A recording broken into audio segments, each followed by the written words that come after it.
추석을 하루 앞둔 이른 아침, 시골집 마당에는 이슬이 아직 마르지 않았습니다. 큰 며느리 정수는 벌써 2시간째 부엌에서 분주히 움직이고 있었죠. 65살의 나이에도 불구하고 정순의 손놀림은 여전히 빨랐습니다. 사연 시작하기 전 복 많이 들어오는 무료 버튼인 구독과 좋아요를 눌러주세요. 여러분의 클릭 한 번이 저희에게 큰 힘이 됩니다. 도라지나무를 묻히고 고사리를 볶고 전을 부치느라 기름 냄새가 집 안가득 배어들었습니다. 새벽 4시부터 시작된 정순의 하루는 시장 보기부터였습니다. 어둠 속에서 혼자 장바구니를 들고 나선 정수는 가장 싱싱한 재료들을 골라 샀습니다. 아줌마, 이 도라지 언제 캔 거예요? 고사리는 좀 더 부드러운 걸로 주세요. 정순의 까다로운 선별에 시장 상인들도 이제는 익숙해져서 가장 좋은 것들을 따로 챙겨두곤 했습니다. 제수용 생선부터 나물 재료까지 하나도 빠뜨릴 수 없었거든요. 집으로 돌아와서는 바로 재료 손질에 들어갔습니다. 도라지는 하나하나 쪼개어 소금물에 우렸고 고사리는 찬물에 불린 후 삶아서 양념에 묻혔습니다. 콩나물은 뿌리를 하나씩 떼어내며 정성스럽게 준비했죠. 시금치는 데친 후 찬물에 헹궈서 물기를 꼭 짜내고 무는 채 썰어서 소금에 절였습니다. 각각의 나물마다 서로 다른 손질법과 양념법이 필요했고 정수는 40년간 쌓인 경험으로 하나하나 완벽하게 준비해 나갔습니다. 아이고 허리야. 정수는 잠시 허리를 펴며 작은 신음을 흘렸습니다. 새벽부터 계속 서서 일하다 보니 무릎도 시큰거리고 어깨도 결렸습니다. 손목도 아팠지만 멈출 수는 없었습니다. 오늘 온 가족이 모이면 시어머니의 얼굴에 미소가 번질 테고 그 모습을 보는 게 정순에게는 작은 보람이었거든요. 정순은 다시 전 부치는 일에 집중했습니다. 호박전을 위해 호박을 얇게 썰고 동태전을 위해 생선살을 발라냈습니다. 빈대떡에 들어갈 숙주나물도 다듬고 굴전을 위해서는 굴을 하나하나 소금물에 씻어 이물질을 제거했습니다. 차례상에 올릴 전만 해도 10가지가 넘었는데 각각의 전마다 반죽 농도를 다르게 맞춰야 했고 불 조절도 세심하게 해야 했습니다. 팬에 기름을 두르고 첫 번째 호박전을 올렸을 때 지글지글 소리가 나며 고소한 냄새가 퍼졌습니다. 정수는 젓가락으로 조심스럽게 전을 뒤집으며 노릇노릇하게 익혀나갔습니다. 오랜 경험으로 터득한 비법들이 있었습니다. 반죽에 달걀을 넣을 때의 비율, 기름 온도를 맞추는 방법, 뒤집는 타이밍까지 모든 것이 완벽해야 했습니다. 내 인생의 절반이 이 집 부엌에서 흘러갔구나. 정수는 전을 뒤집으며 속으로 중얼거렸습니다. 25에 시집와서 지금까지 정말 긴 세월이었습니다. 젊었을 때는 모든 것이 서툴러서 시어머니에게 꾸지람을 들었습니다. 이런 것도 못하면서 어떻게 며느리 노릇을 하려고 하느냐는 말씀을 수없이 들었죠. 중년이 되어서는 육아와 살림으로 정신없이 바빴습니다. 큰아들과 작은아들을 키우면서 농사일까지 도맡아 해야 했거든요. 그때를 생각하면 지금도 가슴이 먹먹해집니다. 아이들이 열이 나서 울어도 시어머니 눈치를 보며 병원에 가기를 주저했던 날들, 농번기에는 새벽 4시부터 밤 10시까지 쉴 틈 없이 일했던 기억들이 아직도 생생했습니다. 손톱 밑에는 항상 흙이 끼어 있었고 손등은 거칠어져서 남편 손을 잡기도 부끄러웠던 시절이 있었습니다.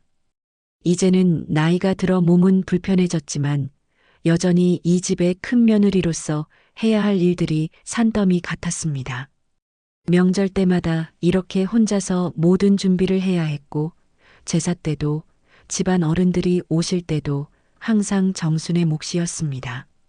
그래도 시어머니 한마디에 가족이 모이면 다들 웃잖아. 그게 나의 몫이겠지. 정수는 이렇게 스스로를 달래며 일손을 멈추지 않았습니다. 바로 그때 안방에서 시어머니 박 씨의 큰 목소리가 들려왔습니다. 정순아, 기름은 너무 쓰지 마라. 쓸데없이 흥청망청하는 버릇은 친정에서 배워온 거냐? 87살의 시어머니는 몸은 불편하셔서 거동이 어려우셨지만 목소리만큼은 여전히 우렁찼습니다. 안방에서도 부엌 소리를 다 듣고 계신다는 뜻이었죠. 정수는 순간 목이 메었습니다. 기름 한 방울도 아끼며 요리를 하고 있는데 이런 말을 들으니 서러웠거든요. 사실 정수는 평소에도 살림을 알뜰하게 하는 편이었습니다. 한 푼이라도 아껴서 자식들 학비에 보태고 남편이 당뇨로 치료받는 병원비에 쓰고 있었습니다. 전기요금 아끼려고 여름에도 선풍기만 틀고 지내고 옷 한 벌 사는 것도 몇 번이나 망설이는 정순이었는데 이런 말을 들으니 억울했습니다. 하지만 정수는 그냥 예, 어머니 하고 대답했습니다. 40년간 그래왔듯이 말입니다. 마음속으로는 서럽고 억울했지만 시어머니께 대들 수는 없었습니다. 그것이 이 집에서 살아가는 정순만의 방식이었거든요. 참고 또 참는 것, 그리고 모든 것을 혼자 감내하는 것이 정순이 배운 며느리의 도리였습니다. 마당에서는 남편이 성묘를 다녀올 준비를 하며 차를 닦고 있었습니다. 정수는 창문 너머로 남편의 모습을 바라봤습니다. 결혼한 지 40년이 넘었지만 남편은 여전히 어머니와 아내 사이에서 중간자 역할을 하려고 애쓰고 있었습니다. 시어머니의 잔소리가 심할 때면 어머니, 정순이도 힘드니까 조금만 봐주세요 하고 말씀드리기도 했지만 그럴 때마다 시어머니는 더 화를 내셨습니다. 내가 아내 편만 들어서 어머니가 뭐가 되느냐고 하시면서 말이죠. 그러면 남편은 정순에게 와서 미안하다, 조금만 참아라 하고 말했습니다. 처음에는 남편이 원망스럽기도 했습니다. 왜 내 편을 확실히 들어주지 못할까? 왜 항상 어머니 눈치만 보는 걸까 싶었거든요. 하지만 시간이 흐르면서 정수는 남편의 그런 성격도 이해하게 되었습니다. 효자이면서 동시에 남편이고 아버지이기까지 남편도 나름대로 힘든 위치에 있다는 걸 알게 되었습니다. 부엌에서 나는 요리 냄새를 맡으며 정수는 잠시 추억에 잠겼습니다. 처음 이 집에 며느리로 들어왔을 때의 일들이 주마등처럼 스쳐 지나갔습니다. 그때는 모든 것이 낯설고 두려웠습니다. 시어머니의 까다로운 성격도, 복잡한 집안 어른들과의 관계도, 농사일까지 모든 것이 버거웠죠. 친정에서는 막내딸로 자라서 큰 일을 해본 적이 없었는데 갑자기 큰 집안의 며느리가 되어 모든 것을 책임져야 했던 그 무게감이 아직도 기억납니다. 추석 당일 아침 정수는 평소보다 더 일찍 잠에서 깼습니다. 몸은 피곤했지만 마음은 묘하게 설렜습니다. 오늘은 온 가족이 모이는 날이었거든요. 큰아들 내외와 손주들, 그리고 작은 며느리와 시누이들까지 모두 모여서 차례를 지내고 함께 식사를 할 생각을 하니 어제까지의 피로가 조금씩 사라지는 것 같았습니다. 정수는 조용히 부엌으로 나가 차례상을 차리기 시작했습니다. 어제 준비해둔 나물들과 전들을 정성스럽게 그릇에 담아 상 위에 올렸습니다. 콩나물 무침은 하얀 접시에, 도라지 무침은 조그만 사발에, 고사리 볶음은 예쁜 그릇에 정갈하게 담았습니다. 제수용 과일들도 깨끗이 씻어서 색깔별로 조화롭게 배열했고 떡과 술도 정해진 자리에 놓았습니다. 40년간 해온 일이라 이제는 눈을 감고도 할 수 있을 정도였지만 정수는 여전히 하나하나 세심하게 확인하며 상을 차렸습니다. 차례상을 다 차린 후 정수는 집 안 청소를 다시 한번 점검했습니다. 거실 바닥을 걸레질하고 방석들을 가지런히 정리했습니다. 화장실 수건도 새 것으로 바꾸고 현관 신발장도 정돈했습니다. 가족들이 기분 좋게 명절을 보낼 수 있도록 하는 것이 정순의 소원이었거든요. 이번에도 잘 차려졌네. 정순은 완성된 차례상을 보며 작은 만족감을 느꼈습니다. 색깔별로 조화롭게 배치된 나물들, 노릇노릇하게 붙여진 전들, 정성스럽게 준비한 국과 밥까지 모든 것이 완벽해 보였습니다. 이 모습을 보면 시어머니도 만족해 하실 거라고 생각했습니다. 오전 9시쯤부터 가족들이 하나둘씩 도착하기 시작했습니다. 가장 먼저 온 것은 작은 며느리였습니다. 36살의 작은 며느리는 새로 산 듯한 한복을 입고 화사하게 화장을 하고 왔습니다. 손에는 예쁜 포장지로 쌓인 선물 상자를 들고 있었고 발걸음도 경쾌했습니다. 어머니, 안녕하세요. 작은 며느리는 밝은 목소리로 인사하며 시어머니가 계신 안방으로 먼저 달려갔습니다. 곧이어 시누이들도 도착했습니다. 큰 시누이는 남편과 함께 왔고 작은 시누이는 아이 둘을 데리고 왔습니다. 모두들 명절 선물을 준비해 왔고 아이들의 웃음소리와 어른들의 대화 소리가 집안을 가득 채웠습니다. 평소에 조용했던 집이 단숨에 활기차고 따뜻한 공간으로 변했습니다. 마지막으로 정순의 큰아들 내외와 손주들이 도착했습니다. 정순은 아들과 며느리 그리고 손주들을 보자 얼굴에 환한 미소가 피어났습니다. 손주들은 할머니를 보자마자 할머니 하고 소리치며 달려와서 안겼습니다. 정순은 손주들을 꼭 안으며 우리 보고 싶었던 손주들 왔구나 하고 말했습니다.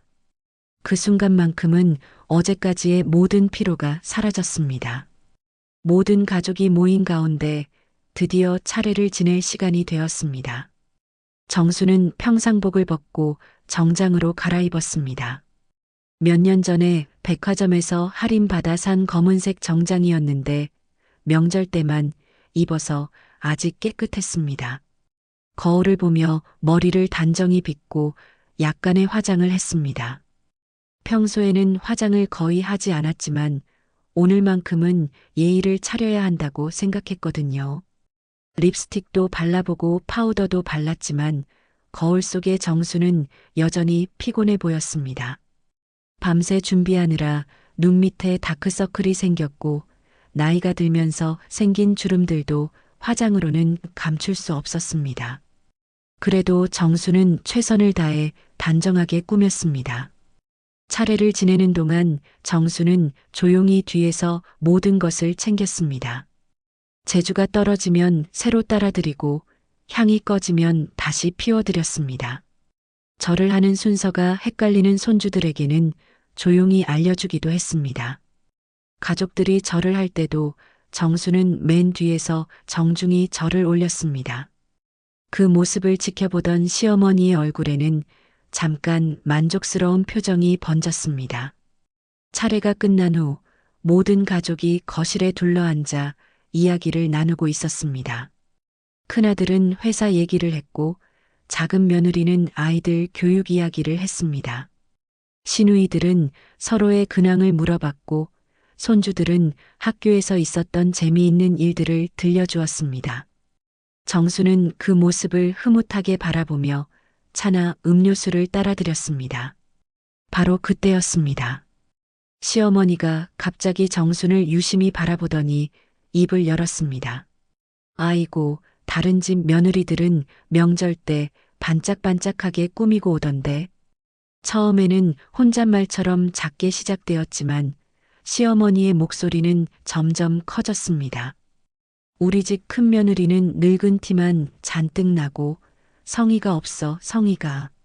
순간 거실의 공기가 싸늘해졌습니다. 웃으며 대화를 나누던 모든 사람들의 시선이 정순에게 집중되었고 정순의 얼굴은 순식간에 빨갛게 달아올랐습니다. 큰아들은 당황한 표정으로 어머니를 바라봤고 며느리는 어쩔 줄 몰라 했습니다. 작은 며느리와 시누이들은 애써 웃으며 분위기를 넘기려 했지만 어색함과 당황스러움은 감출 수가 없었습니다. 정수는 아무 말도 할 수 없었습니다. 목구멍이 꽉 막힌 것 같아서 말이 나오지 않았거든요. 사실 정수는 오늘 아침에 나름대로 정성껏 준비를 했었습니다. 몇 안 되는 화장품으로 화장도 하고 가장 좋은 정장도 입었습니다. 하지만 작은 며느리의 새 한복과 화사한 화장에 비하면 초라해 보였을 수도 있겠다는 생각이 들었습니다. 할머니, 엄마가 어제부터 준비하느라 얼마나 고생하셨는데요. 큰아들이 조심스럽게 어머니를 달래려고 말했습니다. 차례상도 이렇게 정성스럽게 차려주시고, 하지만 시어머니는 오히려 더 화가 난 표정을 지었습니다. 고생은 무슨 고생? 며느리 노릇하는 게 당연한 거 아니냐? 그런 걸로 칭찬받으려고 하면 어떡하니? 시어머니의 목소리는 더욱 날카로워졌습니다. 작은 며느리 좀 봐라. 저렇게 깔끔하고 예쁘게 차려입고 와서 보기에도 좋은데 큰 며느리는 뭐 그 모양이냐? 정순의 손이 떨리기 시작했습니다. 40년간 이 집에서 며느리로 살면서 이런 공개적인 모욕을 받은 적은 처음이었습니다. 평소에 혼자 있을 때 꾸지람을 듣는 것과는 차원이 달랐습니다. 온 가족이, 그것도 자식들과 손주들까지 보는 앞에서 이런 말을 듣는다는 것이 너무나 창피하고 서러웠습니다. 작은 며느리가 어색한 웃음을 지으며 말했습니다. 어머니, 언니가 얼마나 예쁘신데요. 명절 준비하느라 고생 많이 하셨잖아요. 작은 며느리도 이 상황이 불편한 것 같았습니다. 하지만 시어머니는 작은 며느리의 말에도 별로 신경 쓰지 않았습니다. 내가 젊었을 때는 명절이면 새 옷도 해 입고 머리도 예쁘게 하고 그랬단다. 요즘 며느리들은 그런 정성이 없어. 시어머니는 계속해서 정순을 다른 사람들과 비교하며 말했습니다. 큰 며느리는 나이만 먹고 멋도 없고 보기에도 민망하다니까. 정수는 더 이상 참을 수가 없었습니다. 눈가가 붉어지면서 눈물이 맺히기 시작했습니다. 하지만 울 수도 없었습니다. 가족들 앞에서 우는 모습을 보이면 더 창피하고 한심해 보일 것 같았거든요. 정수는 꾹 참으며 고개를 깊이 숙였습니다. 내가 이 집에 들어와 40년이다. 정수는 속으로 중얼거렸습니다. 그래도 사람답게 대접받은 적은 한 번도 없구나. 시어머니의 모욕적인 말이 끝난 후에도 거실에 무거운 침묵이 한참 동안 이어졌습니다. 정수는 고개를 숙인 채 떨리는 손을 주먹으로 꽉 쥐었습니다. 손주들조차 할머니의 날카로운 목소리에 놀라 조용해졌고 어른들은 서로의 눈치만 보고 있었습니다. 이런 어색한 분위기를 깨뜨린 것은 큰 시누이였습니다. 엄마, 이제 밥 먹을까요? 배고프기도 하고. 큰 시누이가 억지로 밝은 목소리를 내며 말했습니다. 다른 가족들도 고개를 끄덕이며 동조했습니다. 모두들 이 불편한 상황에서 빨리 벗어나고 싶어 했거든요. 정수는 마음을 다잡고 일어났습니다. 아무리 서럽고 화가 나도 가족들 식사는 차려드려야 했습니다. 그것이 40년간 몸에 밴 정순의 역할이었거든요.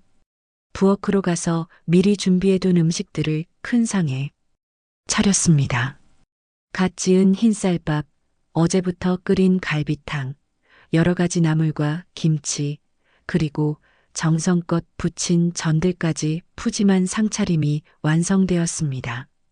식사 준비됐습니다. 정순이 조용히 말하자 가족들이 하나둘씩 식탁으로 모였습니다. 시어머니도 큰아들의 부축을 받아 상석에 앉으셨습니다. 모든 가족이 둘러앉은 식탁은 겉보기에는 화목해 보였지만 여전히 어색한 기운이 감돌고 있었습니다. 식사가 시작되자 작은 며느리가 웃으며 말했습니다. 어머니, 저는 이번에 친정에서 쌀을 보냈어요. 올해 새로 나온 햅쌀인데 정말 맛있다고 하더라고요. 많이 드세요. 작은 며느리는 말하면서 깔끔하게 포장된 쌀 포대를 가리켰습니다. 20kg들이 한 포대였는데 예쁜 리본까지 달려 있어서 정성이 느껴졌습니다. 시어머니는 갑자기 얼굴이 환해지며 작은 며느리의 손을 잡았습니다. 역시 우리 작은 며느리는 살뜰하다니까. 친정에서도 딸을 잘 키웠어. 시어머니는 작은 며느리를 칭찬하면서 다른 가족들에게도 자랑스럽게 말했습니다. 이런 게 진짜 며느리 정성이지. 보기만 해도 마음이 든든하다니까. 정수는 그 모습을 바라보며 가슴이 답답해졌습니다. 자신도 평소에 정성을 다해 시어머니를 모시고 있는데 왜 항상 작은 며느리와 비교당해야 하는지 이해할 수 없었습니다. 정순도 나름대로 준비한 것이 있었습니다. 남편 치료비 때문에 경제적으로 어려운 상황이었지만 그래도 시어머니를 위해 좋은 건강 보조제를 샀거든요. 어머니, 저도 준비한 게 있습니다. 정순이 조심스럽게 말했습니다. 다만 이번에는 남편 치료비로 지출이 많아서 크게 준비하지는 못했지만 정수는 가방에서 건강보조제가 든 작은 상자를 꺼냈습니다. 포장은 화려하지 않았지만 정순이 약국에서 몇 번이나 물어보고 고심해서 선택한 것이었습니다.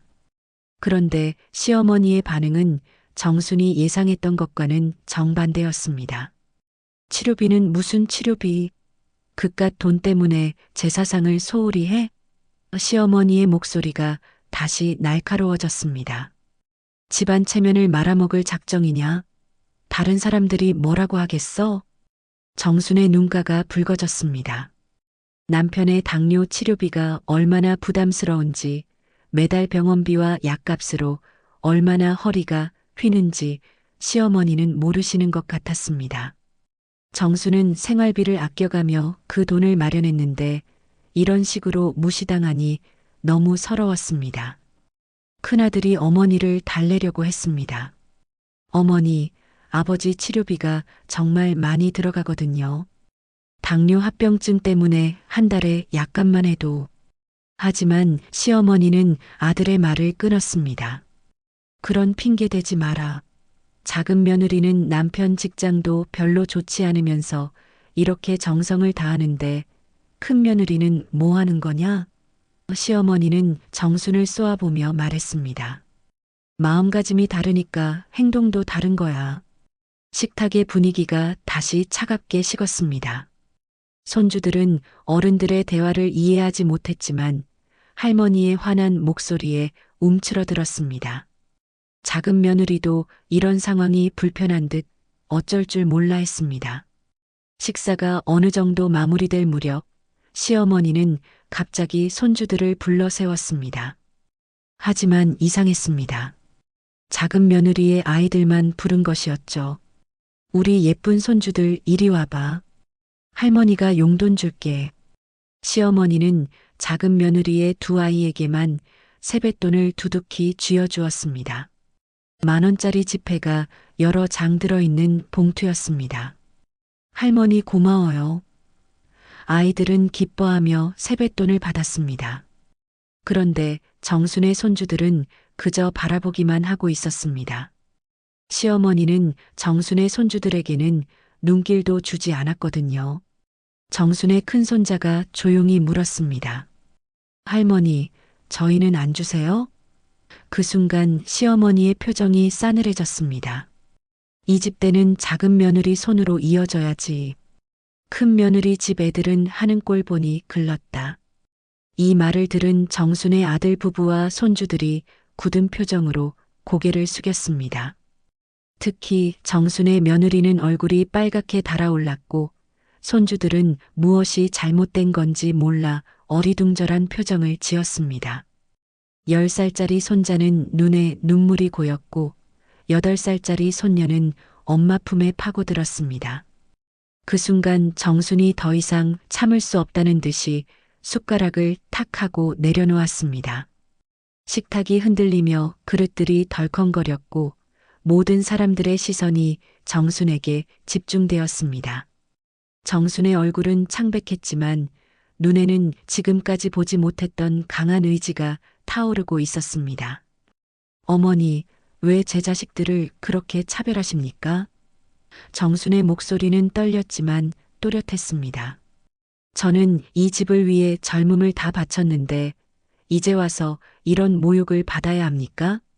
40년간 품어왔던 모든 서러움과 분노가 한꺼번에 터져 나오는 것 같았습니다. 순간 집안은 얼어붙었습니다. 숨소리조차 들리지 않을 정도로 조용해졌습니다. 시어머니는 정순이 자신에게 대드는 모습에 너무 놀라서 말문이 막혔습니다. 다른 가족들도 이런 정순의 모습을 처음 보는 것이라 어찌할 바를 몰랐습니다. 잠시 후 시어머니는 얼굴이 붉게 상기되며 손을 떨었습니다. 어디서 감히 내가 며느리 주제에 내 앞에서 목소리를 높여? 시어머니의 목소리는 분노로 떨렸습니다. 40년을 키워놨더니 이제 주인 행세를 하려고 드는구나. 정순도 지지 않고 말했습니다. 주인 행세가 아니라 한 인간으로서 최소한의 존중을 요구하는 겁니다. 정순의 목소리에는 더 이상 물러설 곳이 없다는 절박함이 담겨 있었습니다. 정순의 목소리가 집안에 울려 퍼진 후 모든 것이 멈춘 듯한 고요함이 흘렀습니다. 시어머니는 며느리가 자신에게 맞서는 모습에 너무 충격을 받아 잠시 말을 잇지 못했습니다. 정순도 자신이 방금 한 말에 놀라 있었지만 이미 돌이킬 수는 없었습니다. 40년간 쌓였던 모든 감정이 한순간에 터져 나온 것이었거든요. 시어머니가 가장 먼저 정신을 차렸습니다. 이런 일이 있을 수 있나? 시어머니의 목소리는 분노로 떨렸습니다. 며느리가 시어머니한테 대드는 꼴을 보겠나? 시어머니는 손을 부들부들 떨며 큰아들을 쳐다봤습니다. 너는 내 아내가 이러는데 가만히 있을 거냐? 남편은 어쩔 줄 모르는 표정으로 정순과 어머니 사이를 번갈아 봤습니다. 40년간 늘 그래왔듯이 중간에서 난처해하고 있었습니다. 어머니, 진정하세요. 정순이도 너무 흥분한 것 같고 남편의 목소리는 힘이 없었습니다. 진정하라고? 시어머니의 목소리가 더욱 높아졌습니다. 내가 뭘 잘못했다고 진정하라는 거냐? 며느리가 시어머니한테 이래도 되는 거냐? 시어머니는 가슴을 치며 울분을 토했습니다. 내가 이 집에서 이런 대접을 받아야 하나? 정수는 더 이상 물러설 수 없다는 듯이 똑바로 시어머니를 바라봤습니다. 어머니, 저도 이 집에서 40년을 살았습니다. 그동안 한 번도 제 목소리를 낸 적이 없었지만 오늘은 다릅니다. 정순의 목소리는 떨렸지만 단호했습니다. 제 아이들을 그렇게 차별하시면서 가족이라고 할 수 있습니까? 이때 큰 시누이가 끼어들었습니다. 언니, 너무 나간 것 같아. 어머니가 아무리 그래도 어른이잖아. 큰 시누이는 정순을 나무라는 듯한 목소리로 말했습니다. 며느리가 이렇게 하면 안 되지. 작은 시누이도 거들었습니다. 맞아, 언니. 어머니 기분 나빠하시잖아. 사과해야 할 것 같은데. 시누이들의 말에 정수는 더욱 외로움을 느꼈습니다. 그동안 자신이 얼마나 힘들게 살았는지 아무도 이해해주지 않는다는 생각이 들었거든요. 정순의 큰아들 며느리가 조용히 말했습니다. 시어머니, 어머니가 너무 힘드셨을 것 같아요. 명절 준비도 혼자 다 하시고. 하지만 그 말도 시어머니의 분노만 더 키웠습니다. 힘들긴 뭐가 힘들어. 며느리 노릇하는 게 당연한 거 아니냐. 시어머니는 정순의 며느리에게까지 화를 냈습니다. 너희 집안 사람들은 다 이런 식이구나. 시어머니를 우습게 보는 게. 정순의 손주들은 이런 어른들의 싸움을 보며 무서워했습니다. 특히 10살짜리 큰 손자는 할머니들이 싸우는 모습에 울음을 터뜨렸습니다. 할머니, 엄마 왜 싸워요? 아이의 울음소리에 잠시 모든 어른들이 정신을 차렸습니다. 하지만 시어머니는 그 아이마저 차갑게 쳐다봤습니다. 저 아이부터가 버릇이 없어. 어른들이 이야기하는데 끼어들면 어떡하니? 그리고 작은 며느리의 아이들에게는 따뜻하게 말했습니다. 우리 착한 손주들은 저쪽 방에서 놀고 있어라. 이 모습을 본 정수는 더 이상 참을 수가 없었습니다. 어머니, 똑같은 손주인데 왜 이렇게 차별하십니까? 아이들이 뭘 잘못했다고 이런 대우를 받아야 합니까? 정순의 목소리에는 절절한 호소가 담겨 있었습니다. 차별이 아니라 구별이다. 시어머니가 소리쳤습니다. 애들부터 벌써 버릇이 없는데 뭘 기대하겠어? 며느리가 저 모양인데 아이들이 제대로 클 리가 있나? 시어머니의 말은 점점 더 독해졌습니다. 정순의 며느리가 더 이상 참지 못하고 일어났습니다.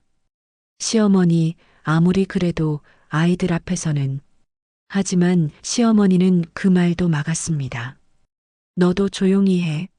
시어머니가 이야기하는데 며느리가 끼어들어. 시어머니는 정순의 며느리까지 함께 공격했습니다. 역시 그 시어머니의 그 며느리네. 다 똑같아. 이 순간 정수는 자신뿐만 아니라 며느리와 손주들까지 모욕당하는 것을 보며 분노가 치밀어 올랐습니다. 어머니, 이제 정말 선을 넘으셨습니다. 정순이 일어서며 말했습니다. 제가 참는 건 괜찮지만 제 가족까지 이렇게 모독하실 권리는 없으십니다. 권리? 시어머니가 비웃었습니다. 내가 이 집 주인인데 무슨 권리가 필요해? 마음에 안 들면 나가면 되잖아. 시어머니의 이 말에 집안의 모든 사람들이 충격을 받았습니다. 작은 며느리가 당황하며 말했습니다. 어머니, 너무 심하신 것 같아요. 하지만 시어머니는 이미 이성을 잃은 상태였습니다. 심한 게 아니야. 사실을 말하는 거야. 시어머니는 정순을 쏘아보며 말했습니다. 큰 며느리는 애초부터 이 집에 어울리지 않았어. 친정 교육을 제대로 못 받고 온 게 티가 나더라니까. 이 말에 정순의 친정 이야기까지 거론되자 정순은 완전히 폭발했습니다. 어머니, 제 친정까지 욕하실 겁니까? 정순의 목소리가 떨렸습니다. 40년간 이 집을 위해 살았는데 이제 와서 친정까지 모독당해야 합니까? 남편이 급하게 나서려 했습니다. 어머니, 정순아, 제발 그만해라. 아이들도 보고 있잖아. 하지만 이미 상황은 걷잡을 수 없이 악화되고 있었습니다. 시어머니는 아들에게 소리쳤습니다. 너는 왜 내 아내 편만 드냐? 어머니가 죽어도 상관없다는 거냐?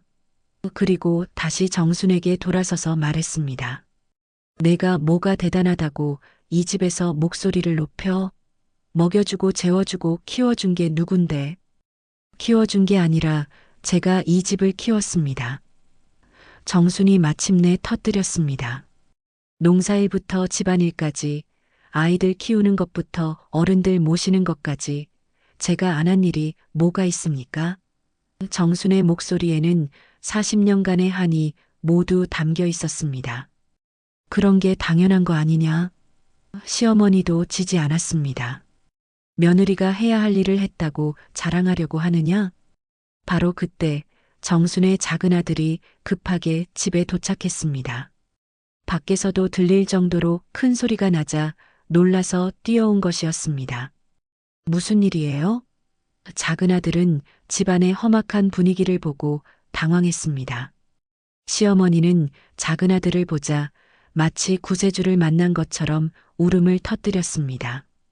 작은 아들아, 내가 와서 다행이다. 내 형수가 나한테 이런 식으로 대든다. 시어머니는 작은 아들에게 하소연하기 시작했습니다.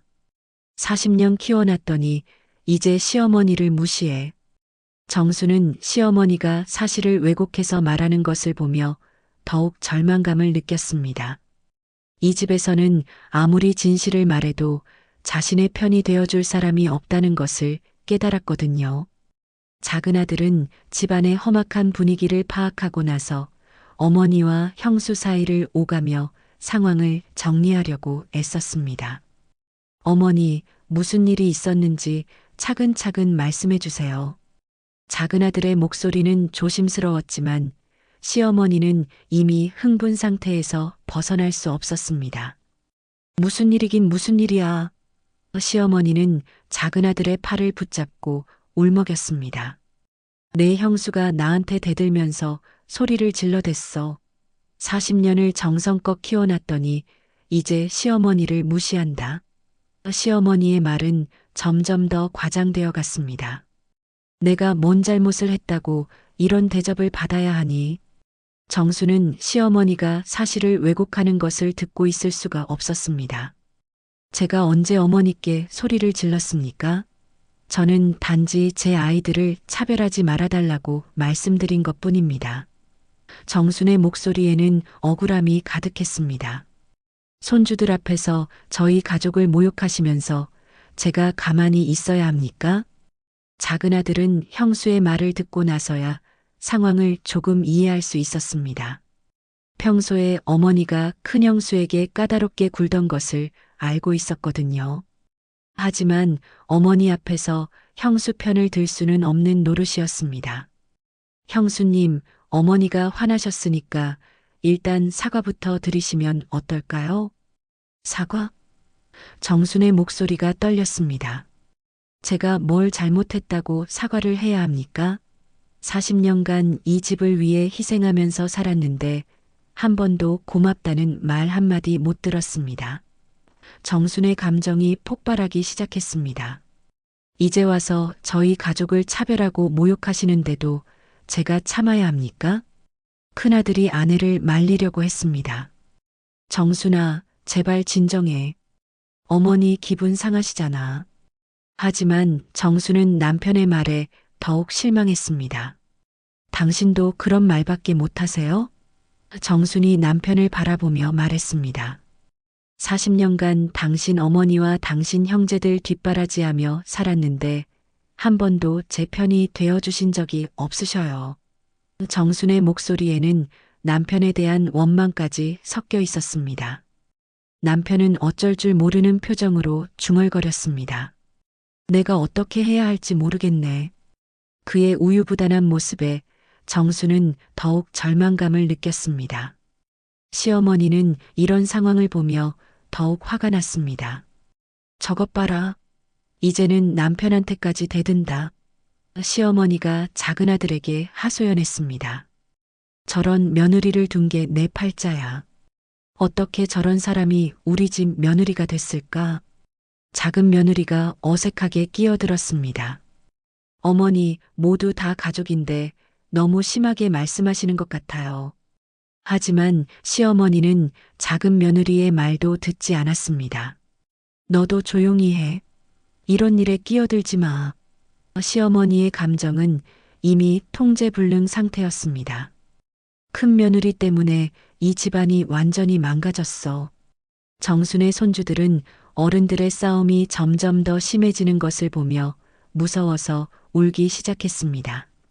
특히 8살 손녀는 할머니들 싸우지 마세요 하며 엄마 품에 매달렸습니다. 정수는 손주들의 모습을 보며 가슴이 미어졌습니다. 큰 시누이가 나서서 말했습니다. 언니, 이제 정말 선을 넘은 것 같아. 어머니가 이렇게 화내시는데 계속 대들면 어떡해? 작은 시누이도 거들었습니다. 맞아, 언니. 아무리 그래도 어머니는 어머니잖아. 빨리 사과해. 시누이들의 말에 정수는 더욱 외로움을 느꼈습니다. 이 집에서는 정말 아무도 자신을 이해해주지 않는다는 생각이 들었거든요. 심지어 자신이 그토록 정성껏 모셨던 시누이들마저 등을 돌리고 있었습니다. 저는 이제 더 이상 못하겠습니다. 정순이 조용하지만 단호하게 말했습니다.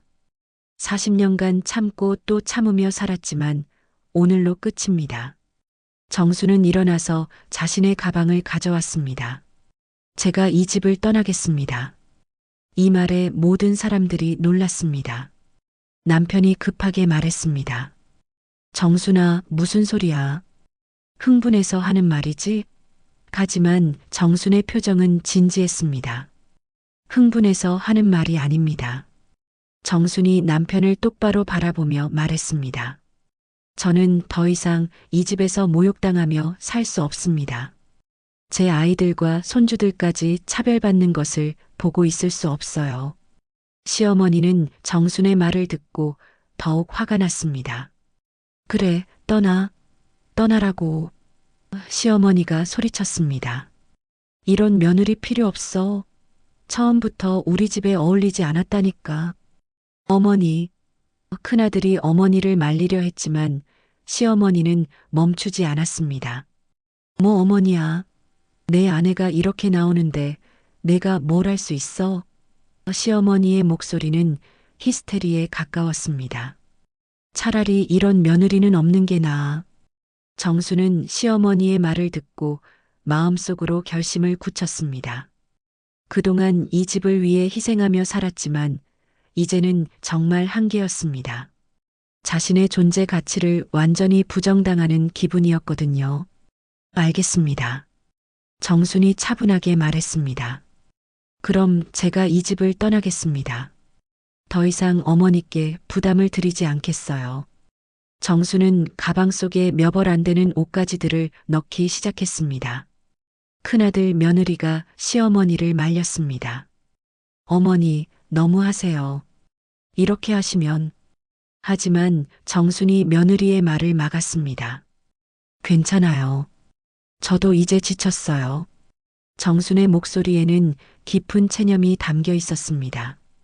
40년간 이 집을 위해 살았지만 결국 저는 이 집에서 환영받지 못하는 사람이었네요. 정수는 손주들에게 다가가서 안아주었습니다. 할머니가 잠깐 나갔다 올게.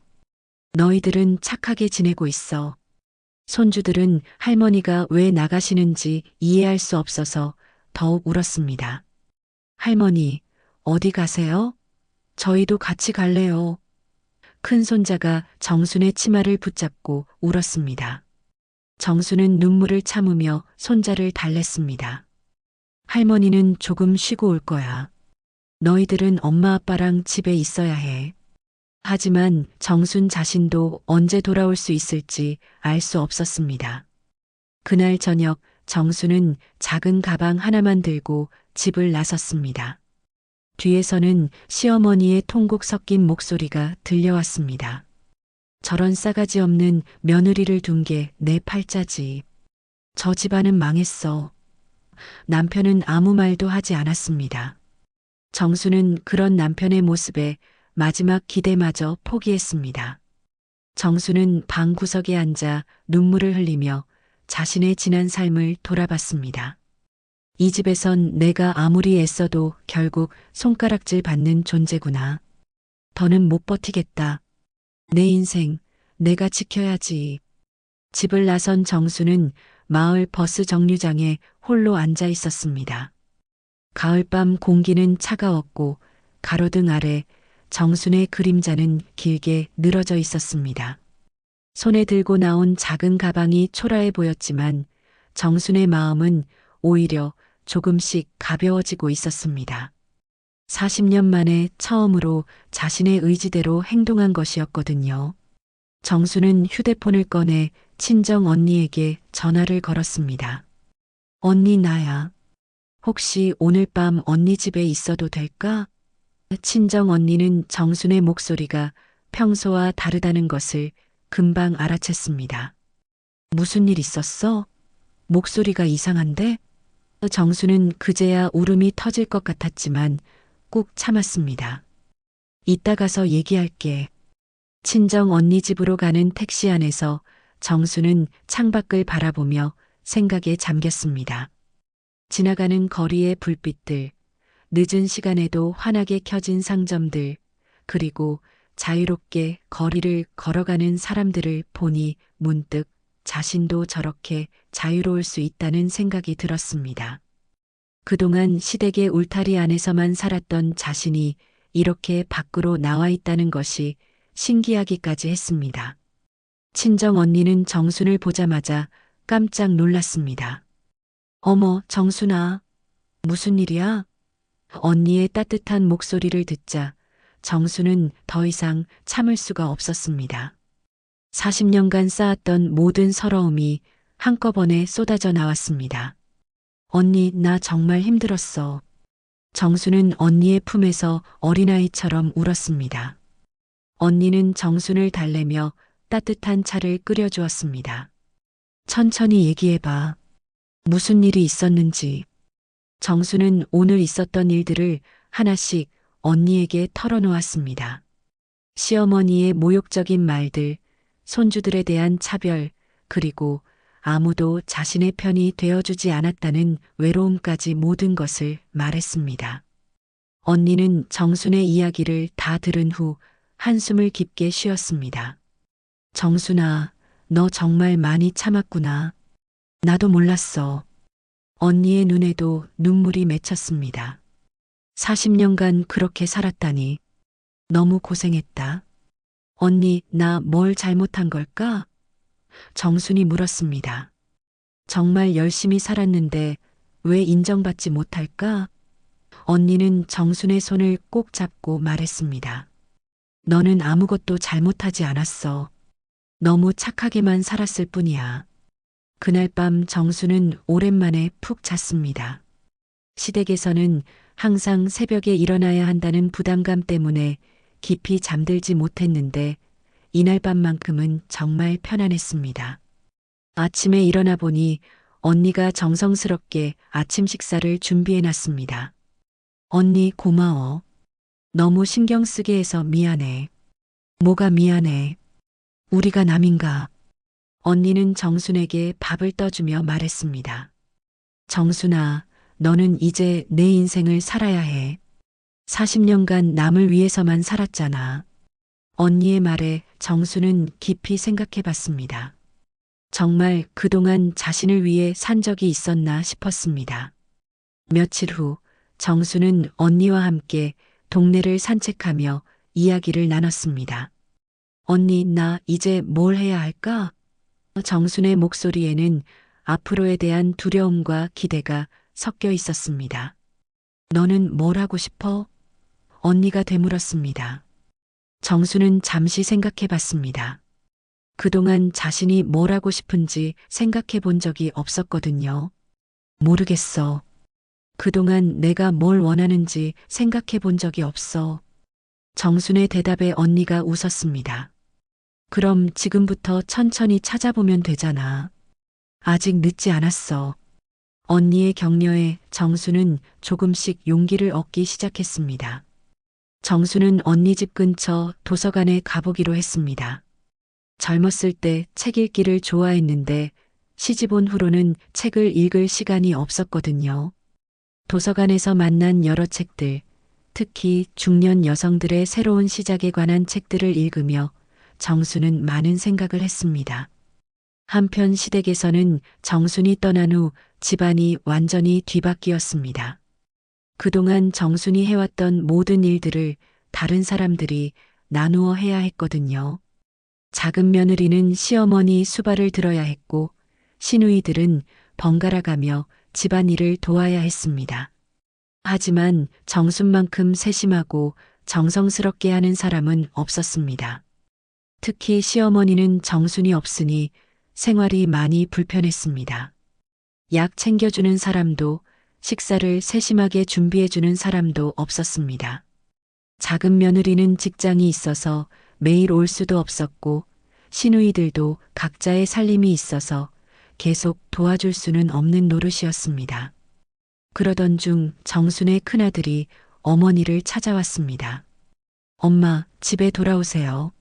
아버지도 많이 기다리고 계시고 아이들도 할머니를 보고 싶어 해요. 하지만 정수는 고개를 저었습니다. 아직은 안 돼. 나도 생각할 시간이 필요해. 엄마, 할머니가 많이 후회하고 계세요. 엄마가 안 계시니까 집안이 엉망이에요. 아들의 말에 정수는 복잡한 심정이었습니다. 한편으로는 자신이 필요한 존재였다는 것을 확인받는 것 같아서 뿌듯했지만 다른 한편으로는 결국 일손이 필요해서 찾는 것 같아서 서운했습니다. 아들아, 엄마가 그동안 얼마나 힘들었는지 알아? 정순이 아들에게 물었습니다. 할머니한테 매일 구박받고 가족들 앞에서 모욕당하면서도 참고 살았는데 이제야 엄마 마음을 알겠니? 아들은 어머니의 말에 고개를 숙였습니다. 죄송해요, 엄마. 그동안 몰랐어요. 정수는 아들을 보며 마음이 약해질 뻔했지만 이번만큼은 확실히 해야겠다고 생각했습니다. 엄마는 이제 더 이상 예전처럼 살 수 없어. 만약 집에 돌아간다면 조건이 있어. 정순의 목소리에는 단호함이 담겨 있었습니다. 어떤 조건이에요? 아들이 물었습니다. 할머니가 엄마를 존중해야 해. 그리고 너희 아버지도 엄마 편이 되어줘야 하고 손주들을 차별하지 말아야 해. 정수는 자신의 요구사항들을 명확히 했습니다. 이런 것들이 지켜지지 않으면 엄마는 돌아가지 않을 거야. 아들은 어머니의 변화된 모습에 놀랐습니다. 그동안 항상 참고 양보하던 어머니가 이렇게 자신의 의견을 명확히 표현하는 것을 처음 봤거든요. 알겠어요, 엄마. 아버지와 할머니한테 말씀드릴게요. 정수는 아들을 보내고 나서 문득 깨달았습니다. 자신이 사라지면 손주들이 어떻게 될까 하는 걱정이 들었거든요. 특히 아직 어린 손주들이 할머니들의 갈등 사이에서 상처받지 않게 하려면 자신부터 달라져야 한다는 생각이 들었습니다. 내가 사라지면 저 아이들은 어쩔까? 나처럼 상처받지 않게 하려면 나부터 달라져야 해. 정순이 친정 언니 집을 떠난 지 일주일이 지났습니다. 그동안 정수는 많은 생각을 했습니다. 도서관에서 책을 읽고 언니와 긴 대화를 나누며 자신의 인생을 돌아보는 시간을 가졌거든요. 무엇보다 40년 만에 처음으로 자신만을 위한 시간을 가져봤습니다. 그 과정에서 정수는 중요한 깨달음을 얻었습니다. 더 이상 참기만 하는 것이 미덕이 아니라는 것, 그리고 자신도 존중받을 권리가 있다는 것을 말입니다. 마침내 정수는 시댁으로 돌아가기로 결심했습니다. 하지만 예전의 정순이 아니었습니다. 이번에는 자신의 목소리를 낼 준비가 되어 있었거든요. 정수는 언니에게 고마움을 표했습니다. 언니 정말 고마워. 언니 덕분에 내가 누군지 다시 알게 됐어. 정순아, 이제 당당하게 살아. 너는 충분히 좋은 사람이야. 언니의 격려를 받으며 정수는 시댁으로 향했습니다. 버스 안에서 정수는 마음을 다잡았습니다. 이번에는 다를 것이라고, 자신을 지킬 것이라고 다짐했습니다. 창밖으로 지나가는 풍경을 바라보며 정수는 새로운 각오를 다졌습니다. 집에 도착하자 남편이 마중 나와 있었습니다. 정순아, 돌아왔구나. 남편의 목소리에는 미안함과 안도감이 섞여 있었습니다. 일주일간 정순없이 지낸 남편의 모습은 많이 초라해 보였습니다. 혼자서 밥을 해 먹어야 했고 어머니의 투정도 혼자 감당해야 했거든요. 정수는 남편을 보며 차분하게 말했습니다. 네, 돌아왔어요. 하지만 예전 같지는 않을 거예요. 남편은 정순의 달라진 어조에 놀랐습니다. 평소 같으면 미안해요. 걱정 끼쳐드려서라고 했을 텐데 이번에는 당당하고 차분한 모습이었습니다. 집 안으로 들어서자 시어머니가 안방에서 나오셨습니다. 일주일 사이에 시어머니는 많이 야위어 보였습니다. 정순이 없는 동안 제대로 챙겨 먹지 못했던 것 같았고 표정도 많이 지쳐 보였습니다. 평소 같으면 정순이 이런 시어머니 모습을 보고 미안해했을 텐데 이번에는 그런 감정보다는 냉정한 판단이 앞섰습니다. 시어머니는 정순을 보자 복잡한 표정을 지었습니다. 화가 난 듯하면서도 어딘가 다행스러워하는 기색이었습니다. 왔구나. 시어머니가 짧게 말했습니다. 평소 같으면 어디 갔다 이제야 오느냐 하고 핀잔을 줬을 텐데 이번에는 말수가 적었습니다. 정수는 깊게 숨을 들이마시고 시어머니 앞에 똑바로 섰습니다. 어머니, 저는 이제 며느리가 아니라 한 인간으로서 제 목소리를 내겠습니다. 정순의 목소리는 떨렸지만 단호했습니다. 더 이상 모욕받으며 살 순 없습니다. 시어머니는 정순의 변화된 모습에 당황했습니다. 일주일 전에 집을 나갈 때의 정순과는 완전히 다른 모습이었거든요.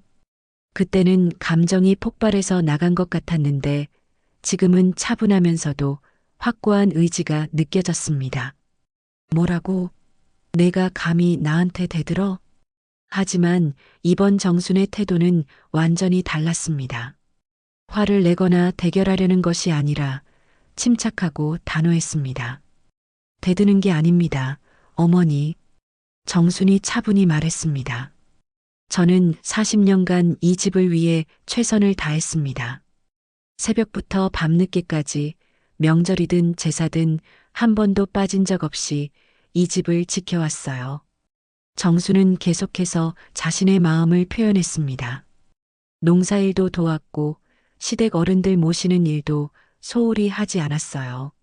아이들 키우면서도 시어머니 뒷바라지를 게을리하지 않았습니다. 그런데 어머니는 한 번도 저를 인정해 주신 적이 없어요. 시어머니는 정순의 말에 말문이 막혔습니다. 사실이었거든요. 정순이 그동안 얼마나 열심히 살았는지 시어머니 자신도 모르는 바가 아니었습니다. 하지만 인정하기가 쉽지 않았습니다. 그건 며느리로서 당연히 해야 할 일 아니냐? 당연한 일이라고 하시지만 그래도 인정은 해주셔야 하는 거 아닙니까? 정순의 목소리에는 서른애가 담겨 있었습니다. 한 번도 고맙다, 수고했다는 말씀을 들어본 적이 없어요. 오히려 늘 부족하다고 다른 며느리들과 비교하시면서 저를 깎아내리셨잖아요. 바로 그때 작은 며느리와 시누이들이 집에 도착했습니다. 정순이 돌아온다는 소식을 듣고 온 것이었습니다. 이들은 정순이 없는 일주일 동안 시어머니를 돌보느라 고생을 많이 했었습니다. 평소에 정순이 얼마나 많은 일을 하고 있었는지 직접 체험한 것이죠. 큰 시누이는 정순을 보자마자 미안한 표정을 지었습니다. 언니, 그동안 정말 고생 많았구나. 우리가 몰랐어. 작은 시누이도 고개를 끄덕였습니다. 언니가 없으니까 집안일이 이렇게 힘든 줄 몰랐어요. 하지만 정수는 시누이들의 말에 쉽게 넘어가지 않았습니다. 고마워요. 하지만 저는 이제 예전처럼 혼자서 모든 걸 감당할 수는 없어요. 정순의 말에 시누이들이 놀랐습니다. 평소 같으면 괜찮아요. 제가 할게요라고 했을 텐데 말입니다. 작은 며느리가 먼저 입을 열었습니다. 언니, 사실 저도 힘들었습니다. 모든 사람들이 작은 며느리를 놀란 눈으로 바라봤습니다. 평소 시어머니의 총애를 받던 작은 며느리가 이런 말을 하다니 예상치 못했던 것이죠. 어머니가 늘 저와 언니를 비교하며 차별하시는 게 저도 부담스러웠어요. 작은 며느리는 계속해서 자신의 마음을 털어놓았습니다. 저는 언니처럼 살림을 잘하지도 못하고 이 집에 대한 애정도 언니만큼 깊지 않아요. 그런데 어머니가 저를 계속 칭찬하시고 언니를 깎아내리시니까 저도 죄송했어요. 작은 며느리의 고백에 모든 사람들이 조용해졌습니다. 시어머니는 작은 며느리의 말에 더욱 충격을 받았습니다. 너마저 나한테 이런 식으로 말하려고 하니? 하지만 작은 며느리는 계속 말했습니다. 어머니, 언니가 얼마나 이 집을 위해 희생하셨는지 이번에 정말 알게 됐어요. 저는 언니의 절반도 못해요. 큰 시누이도 용기를 내어 말했습니다. 맞아요, 엄마. 언니가 없으니까 집안이 정말 돌아가지 않더라고요. 밥 한 끼 제대로 차리는 것도 이렇게 힘든 줄 몰랐어요. 작은 시누이도 거들었습니다. 엄마, 이제 우리도 바뀌어야 해요. 언니한테만 모든 걸 맡기고 당연하게 여겼던 것 같아요. 시어머니는 자신이 믿고 의지했던 사람들마저 정순 편을 드는 것을 보며 당황했습니다. 너희들이 다 미쳤구나. 며느리가 시어머니한테 이런 식으로 하는 게 맞다고 생각하니? 시어머니의 목소리에는 당황과 분노가 섞여 있었습니다. 정순이 다시 입을 열었습니다. 어머니, 저는 예의를 지키겠습니다. 하지만 일방적으로 모욕당하지는 않겠어요. 정순의 목소리에는 확고한 의지가 담겨 있었습니다. 그리고 제 아이들과 손주들을 차별하는 것도 용납할 수 없습니다. 똑같은 핏줄인데 왜 다르게 대우받아야 합니까? 남편이 조심스럽게 끼어들었습니다. 어머니, 정순이 말이 맞는 것 같아요. 그동안 정순이가 너무 힘들어했어요. 남편의 말에 시어머니는 더욱 화가 났습니다. 너마저 내 등에 칼을 꽂으려고 하니? 칼을 꽂는 게 아니라 진실을 말하는 거예요. 남편의 목소리에도 평소와 다른 단호함이 있었습니다. 어머니, 정순이 없이는 이 집이 돌아가지 않아요. 그리고 정순이는 우리 가족의 소중한 일원입니다. 시어머니는 자신을 둘러싼 모든 사람들이 자신 편이 아니라는 것을 깨닫고 절망했습니다. 이런 일이 있을 수 있나? 내가 이 집에서 이런 대접을 받다니. 시어머니의 목소리에는 분노보다는 당황과 슬픔이 더 크게 섞여 있었습니다. 시어머니의 절망적인 말이 집안을 무겁게 감쌌습니다. 하지만 이번에는 아무도 서둘러 시어머니를 달래려 하지 않았습니다. 모든 가족들이 그동안 쌓여왔던 문제들을 직면하고 있었거든요. 정수는 시어머니의 모습을 보며 마음이 아팠지만 이번만큼은 물러설 수 없다는 것을 알고 있었습니다. 어머니, 정순이 조용하지만 확고한 목소리로 말했습니다. 저는 어머니를 미워하지 않습니다. 다만 이제는 서로를 존중하는 관계를 만들고 싶어요. 정수는 시어머니에게 한 걸음 다가갔습니다. 40년간 며느리와 시어머니로 살았지만 이제는 한 인간 대 한 인간으로 대화했으면 좋겠어요. 시어머니는 정순의 진심 어린 목소리에 잠시 말문이 막혔습니다. 화를 내거나 대드는 것이 아니라 진정으로 소통하려는 정순의 모습이 낯설었거든요. 인간 대 인간이라니. 그게 무슨 말이냐? 어머니도 힘드셨을 거라는 걸 이제 알겠어요. 정순이 솔직하게 말했습니다. 이 큰 집안을 지키려면 얼마나 부담스러우셨을까요? 며느리가 제대로 하지 못할까봐 걱정도 많이 하셨을 거고요. 정순의 말에 시어머니의 표정이 조금씩 누그러졌습니다. 그래, 나도 쉽지 않았다. 시어머니가 처음으로 자신의 속마음을 털어놓았습니다. 이 집을 제대로 지켜야 한다는 부담감이 있었어. 그래서 너한테 더 까다롭게 굴었을 수도 있고, 시어머니의 목소리에는 지금까지 보이지 않았던 취약함이 있었습니다. 정수는 시어머니의 고백을 들으며 마음이 조금 열리는 것을 느꼈습니다. 어머니, 그 마음 이해해요. 하지만 제 방식도 있어요. 어머니 방식과 다를 뿐이지 이 집을 사랑하는 마음은 똑같아요. 정순의 말에 시어머니가 고개를 들어 정순을 바라봤습니다. 남편이 두 사람의 대화를 듣고 있다가 조심스럽게 입을 열었습니다. 어머니, 정순아, 우리 이제 새로 시작해보자. 그동안 서로 힘들었잖아. 남편의 목소리에는 진심 어린 후회가 담겨 있었습니다. 나도 그동안 너희 사이에서 제대로 역할을 못했어. 앞으로는 달라질게. 작은 아들도 어머니에게 다가갔습니다. 어머니, 형수님이 말씀하신 게 맞는 것 같아요. 우리 모두 변해야 해요. 작은 아들은 어머니의 손을 잡으며 말했습니다. 형수님 없는 일주일 동안 정말 많은 걸 깨달았어요. 시누이들도 하나둘 자신들의 마음을 표현하기 시작했습니다. 큰 시누이가 말했습니다. 언니 미안해.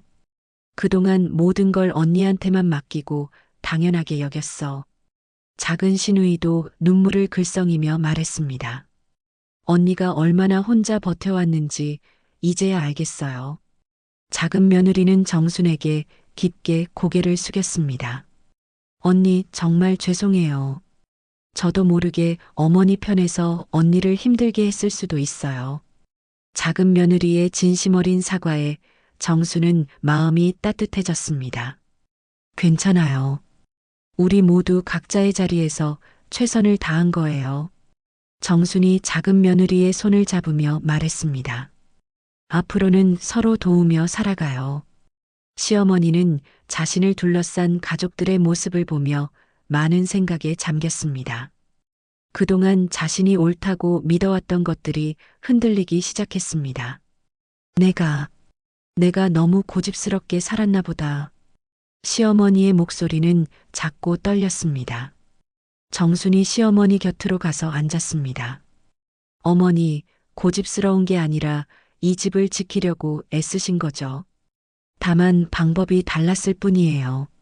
정순의 따뜻한 말에 시어머니의 눈가가 촉촉해졌습니다. 정순아. 시어머니가 정순의 이름을 부르며 말했습니다. 그동안 고생 많았다. 내가 몰랐구나. 이 말을 하는 시어머니의 목소리에는 진심 어린 미안함이 담겨 있었습니다. 정수는 시어머니의 사과를 듣고 감동했지만 동시에 확실히 해야 할 것들이 있다는 것을 잊지 않았습니다. 어머니, 감사해요.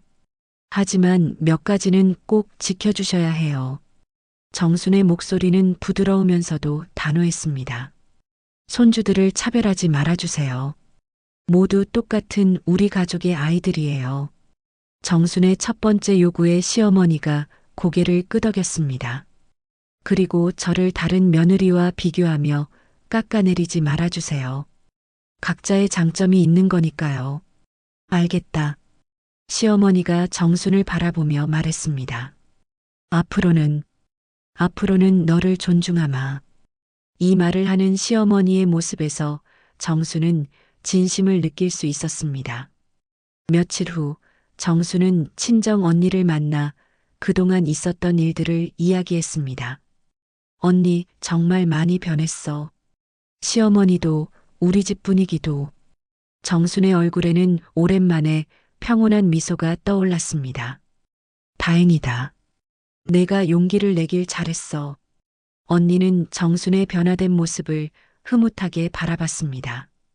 이제 진짜 내 인생을 사는 거야. 집에 돌아온 정순을 맞이한 것은 따뜻한 분위기였습니다. 시어머니는 정순에게 어디 갔다 왔냐? 밥은 먹고 왔니? 하고 관심을 보였고 남편은 정순의 가방을 들어주며 고생했어라고 말했습니다. 작은 변화들이었지만 정순에게는 큰 의미가 있었습니다. 저녁 시간이 되자 온 가족이 모였습니다. 이번에는 정순 혼자 모든 준비를 하지 않았습니다.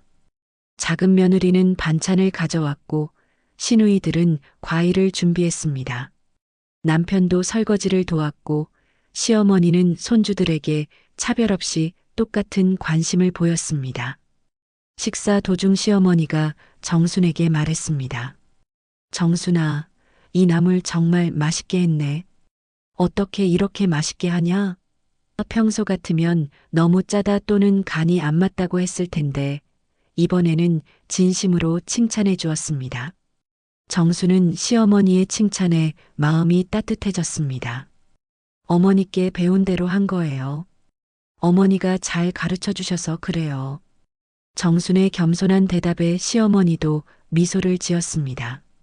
손주들도 할머니들의 변화를 느꼈는지 더 밝아졌습니다. 할머니, 이제 안 싸우시는 거예요? 10살짜리 손자의 순진한 질문에 모든 어른들이 웃었습니다. 그럼 이제 할머니들 안 싸워. 우리 모두 사이좋게 지낼 거야. 시어머니가 손자를 안으며 말했습니다. 할머니가 미안했어. 그날 밤 정수는 남편과 조용한 대화를 나눴습니다.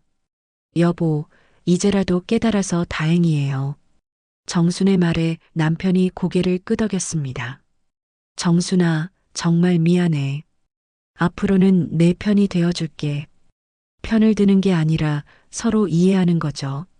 정순이 남편의 손을 잡으며 말했습니다. 우리 새롭게 시작해요. 더 이상은 누구의 며느리나 시어머니가 아니라 서로를 존중하는 가족으로 말이에요. 창밖에는 가을 하늘이 높고 푸르게 펼쳐져 있었습니다. 정수는 그 하늘을 바라보며 깊게 숨을 들이마셨습니다. 마음속에도 오랜만에 자유로운 바람이 불고 있었습니다. 40년 만에 찾은 진정한 평화였습니다. 이제 정수는 더 이상 참기만 하는 며느리가 아니라 자신의 목소리를 내는 당당한 한 사람으로 살아갈 수 있게 되었습니다. 그리고 그 변화는 온 가족에게 새로운 시작을 선물해 주었습니다.